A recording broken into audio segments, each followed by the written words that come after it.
Film में ये दिखाया गया है धुरंधर में कि जो नकली नोट थे, वो पाकिस्तान से हिंदुस्तान आते थे और उसमें भी अतीक का हाथ था। इस पे मैं आपसे ज़रा 2-3 मिनट चाहूँगा। जी सर।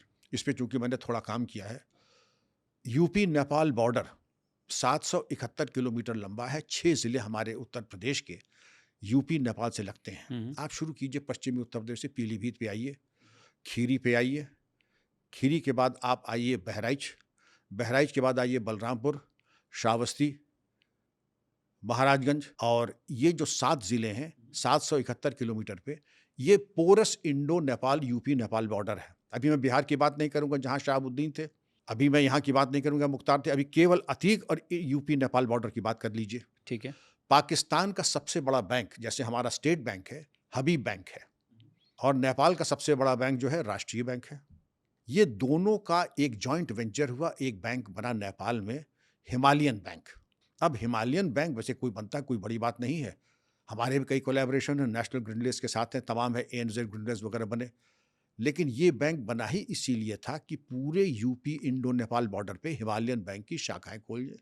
किसी को आपत्ति नहीं होगी।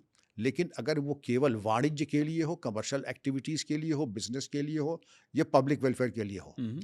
लेकिन रौनक जी वो उसका एक ही उद्देश्य था कि बहावलपुर में जो फैक्ट्री लगी है, पाकिस्तान आईएसआई ने नकली नोट की, जिसकी डाई की मशीनें अब्दुल करीम तेलगी ने नासिक सिक्योरिटी प्रेस प्रेस की जब नीलामी हुई थी तो स्क्रैप में खरीद करके उसको नॉकडाउन कंडीशन में पाकिस्तान को रवाना किया।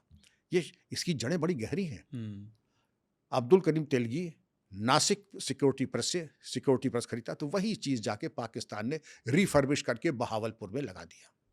उसके बाद जो स्टेशनरी और प्रिंटिंग जर्मनी से होती थी, आईएसआई ने अपनी सिस्टर एजेंसीज़ की मदद के साथ जर्मनी से नकली नोट का रॉ मटेरियल मंगाया। नकली नोट छपने लगे और वो नेपाल, पाकिस्तान इंटरनेशनल एयरलाइंस के जहाज़ों के साथ वो नेपाल पहुँचने लगे। और हिमालयन बैंक की जितनी ब्रांचेस थी, 1 के 4, 1 के 4, 1 असली 4 नकली, 1 असली 4 नकली, उनका एक्सचेंज होता था। इंडियन साइड में ऐसा नहीं कि अपने सिक्के खोटे तो गैरों की बनाती है। हमारे यहाँ भी जो ब्रांचेस थी और एक मैं एक छोटी-सी मिसाल दूँगा, स्टेट बैंक की एक ब्रांच में एक महाराज जी थे। वो अकाउंटेंट थे, कहते थे ये बाबा जी हैं, ये अन्न नहीं खाते हैं, ज़मीन पे सोते हैं और जहाँ पर नियम था कि 3 साल के अंदर पोस्टिंग हो जानी चाहिए थी, वो महाराज जी 7 साल वहाँ पर कुंडली मार के बैठे थे और लोग कहते थे केवल फल खाते हैं, चाय नहीं पीते, कॉफ़ी नहीं पीते हैं और अंततोगत्वा जब एंटी करप्शन ने और सीबीआई ने उनकी जाँच की, तो मालूम पड़ा कि लखनऊ में 3 महल आलीशान आर्किटेक्चरल वंडर्स उनके महाराज जी के 3 थे और तीनों में अलग-अलग उनकी गर्लफ्रेंड्स विराजमान थीं। बिल्कुल फ़िल्म स्टार मटीरियल, नाजायज़ औलादें और सबके पास अपनी-अपनी बढ़िया कार और ऐसी कार हमारी आप वाली कार नहीं, आपकी तो कार होगी लेकिन हमारी वाली कार नहीं, वो 25 लाख से ऊपर वाली कार।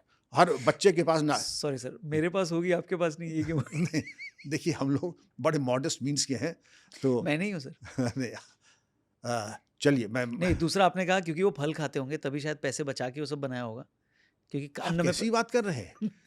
यहाँ 3 बार गोली खाने के बाद, 4 शौर्य पदक पाने के बाद एमआईजी के मकान में रहता हूँ लखनऊ में जो मेरे पिताजी ने दिया है। ईमानदारी से इतना नहीं फल फल तो मैं भी खाता हूँ। फल खा कर के आपका ये होगा, एक एमआईजी का मकान 3 बेडरूम का बना लें तो आपकी खुशकिस्मती होगी। तो टोटल संपत्ति कितनी आई महाराज जी की? महाराज जी की टोटल संपत्ति उस ज़माने में बताया जाता था, ये आज आई थी करीब 38 या 40 करोड़ की। अच्छा, उस ज़माने में। 40 करोड़ की जो आकी गई थी। तो ये नकली नोट के बहुत धुरंधर थे। एक ये भी नकली नोट के एक्सचेंज में इनका रोल था और नकली को असली में मिला करके, असली को नकली मिला करके चलाते थे। चलाते थे। अब यहाँ पे 3 मकान हो गए, नाजायज़ 3 उनकी मिस्ट्रेसेस हो गई, नाजायज़ औलादें हो गई। हर औलाद के पास वो फ़ोन कौन-सा ये न आईफ़ोन जो लेटेस्ट मॉडल होता है, वो फ़ोन उनके पास और मालूम पड़े कि अगर उन नाजायज़ औलादों की अगर आप वार्डरोब देखें, क्या फ़िल्म स्टार के वार्डरोब में वो परफ्यूम होंगे, एक-एक परफ्यूम की कीमत 25-25 हज़ार रुपए। तो ये रेड में सब मिला। ये रेट में सब मिला। तो ये बाबा जी की कलई खुली। तो मैं ये कह रहा हूँ कि ये जो नेक्सस हुआ था, अब यहाँ से आपने देखा आईएसआई ने बहावलपुर में नकली नोट की फैक्ट्री छापी। एक बैंक बनाया हिमालयन बैंक जो कि नेपाल के राष्ट्रीय बैंक से और हबीब बैंक से मिलके बना। फिर उसके कंडुइट्स बनवाए, कंडुइट से चला।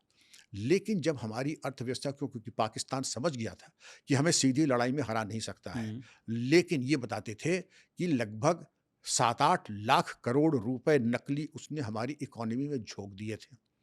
अब जब नोटबंदी हुई तो आपने सुना होगा 2 लोगों ने आत्महत्या कर ली पाकिस्तान में, जिनके मालूम पड़ा कि न धोबी का कुत्ता, न घर का, न घाट का। हुँ, जब नकली नोट खत्म हो गए, डिमोनेटाइज़ हो गए 2000 वाले नोट, उसमें इनको लगा कि अब उनकी सारी धन संपदा वैभव खत्म हो गया, हुँ, तो उन्होंने फिर खुदकुशी कर ली।